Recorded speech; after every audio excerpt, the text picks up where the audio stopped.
أعوذ بالله من الشيطان الرجيم بسم الله الرحمن الرحيم وإذا دعوا إلى الله ورسوله ليحكم بينهم إذا فريق منهم معرضون جب ان کو بلایا جاتا ہے اللہ رسول صلی اللہ علیہ وسلم کی طرف تاکہ رسول ان کے آپس کے مقدمے کا فیصلہ کرے تو ان میں سے ایک فریق کترا جاتا ہے۔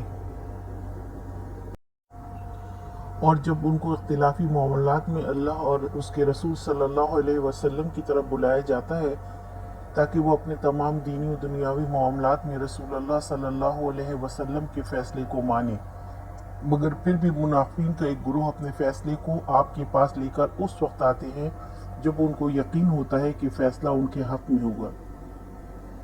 ورنہ وہ کسی اور سے فیصلہ کرواتے۔ یہ دوہرا رویہ اللہ تعالیٰ کے نزدیک انتہائی ناپسندیدہ عمل ہے۔ آج کا سوال، اللہ تعالیٰ کو کیسا رویہ ناپسند ہے؟